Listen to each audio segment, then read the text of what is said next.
I never talked about this on my channel before, but my dream used to be getting into journalism related to animation and gaming. It's one of the reasons I studied writing in college. While I did get to live my dream when I wrote for Strangecast News, I originally wanted to write for one of the bigger sites like Kotaku, or to focus of today's video, IGN. For those unaware, IGN has faced backlash recently for something IGN France said in an article about the upcoming game, Stellar Blade. The article's writer wrote this about the design of the main character of Stellar Blade, Eve. Quote, "It's not new, and other games have chosen to highlight the strengths of their female characters. But where Abena stands out with an iconic character design, or 2B from Nier Automata inspires an entire generation of cosplayers, Eve from Stellar Blade is just bland. A doll sexualized by someone who has never seen a woman." By the way, the writer of this article is a moron for two reasons. First, there was an article from Game Rant months before this one discussing the model on which they based Eve's design on. They even made that clear with a quote related to Eve's design in the article. Quote, "Yes, we did base the character of Eve on the model Shin Jae-yoon.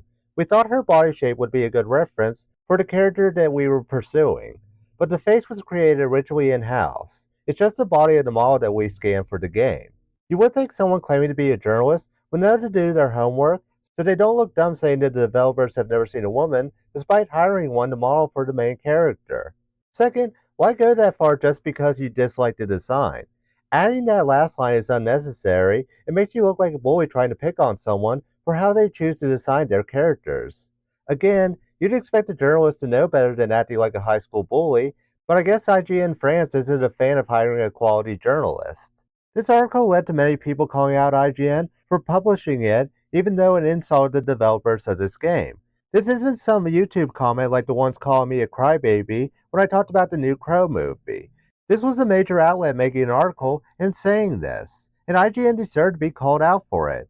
IGN realized this too and delivered what they called an apology, which I call bullcrap. I have a few problems with this apology overall. It clarifies that they're not sorry and don't think they've done anything wrong.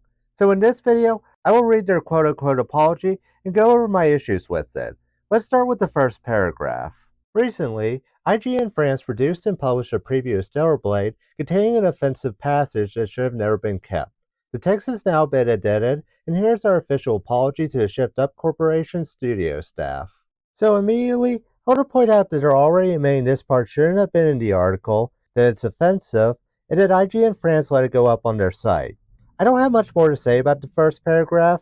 It's more reviewing these details again to judge the rest of this fake apology. You'll see what I mean in the second paragraph. Also, please note that IGN France is an independent branch of IGN and that IGN's editorial staff had nothing to do with this incident. This part just screams deflection to me. It's like IGN is saying, yeah, this group of people in France use the IGN name, but just to be clear, that's not us who made and released this article. For the record, I get it. As I said, IGN is a major outlet, and they most likely focus more on their main branch. However, that doesn't change the fact that they're still walking around with the IGN name. Whether or not IGN France is its own thing, it gets a lot of freedom, it's still part of IGN, according to the name.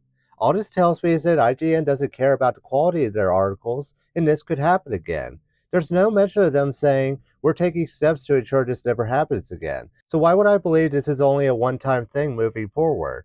Next, they talk about the actual statement that caused the backlash. The original text of the Stellar Blade preview contained comments that were out of place. While it was never our intention to disrespect Shift Up or any of its employees or their work, we recognize that phrase taken in its literal sense was inappropriate and we regret it. After reading that, I have to ask, what does IGN mean by taken in its literal sense? Is this supposed to be them arguing that instead of taking it literally, it was supposed to be a joke? Just to play devil's advocate, let's say this was supposed to be a joke. How does that make it any better?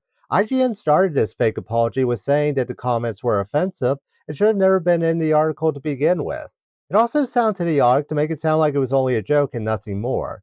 It's like those prank channels that go too far with harassing people and then they yell, it's just a prank, bro, when people get tired of them. Plus, IGN isn't a satirical website either, and as far as I know, none of their articles ever tried to be satirical. So there's no reason for me to believe that this statement should be seen as a joke instead. Finally, we get to the part I hate most about this fake apology. To anyone at Shift Up Corporation, who felt personally targeted and insulted by this passage, we are truly sorry and sincerely apologize. This is just a reference for anyone if they ever encounter this in their life. If someone says in their apology something like, if you feel like I've done something wrong, then it's a fake apology. It comes off as IGN saying they've done nothing wrong, but if the people at Shift Up feel insulted, they feel bad. It minimizes the apology and blames the people they insulted, saying, if you feel we did anything wrong, then we are sorry. There's an article from Harvard about making a heartfelt apology, which explains how to make it effective and show you're sorry. The first part of this picture, acknowledge the offense, says this: take responsibility for the offense, whether it was a physical or psychological harm, and confirm that your behavior was not acceptable. Avoid using vague or evasive language, or wording an apology in a way that minimizes the offense or questions whether the victim was really hurt. This article just makes it more clear to me that IGN isn't sorry, since their fake apology didn't do this or anything else listed here. Instead of acknowledging what they did wrong, IGN tries to shift the blame either on their independent branch in France or the people at Shift Up if they feel they were insulted. Instead of explaining why this happened, IGN excuses it, saying it wasn't meant to be taken literally. And instead of offering to make amends, like making it clear this will never happen again, IGN leaves out any mention of what they'll do moving forward to stop this from happening again. I just want to be clear. I'm not saying IGN is horrible and should be shut down. I'm saying that they should be held accountable when they do something wrong like this. The same way I held Mr. Enter accountable for his original Turning Red review, or CBR when they made that article about Weiss from Ruby Ice Queendom. I called them out because it was idiotic, and I was challenging them to do better in the future. Sadly, I don't know if IGN will do better or not just based on his fake apology. As the old saying goes, those who don't learn from history are doomed to repeat it. Judging by this fake apology, it seems IGN could be doomed to repeat this in the future. Anyway, that's it for this video. As always, please let me know your own thoughts in the comments. And if anyone from IGN is watching this video and feels offended that I kept calling this a fake apology, I'm sorry you feel that way. I'm Marco Strange. Stay safe, stay strange.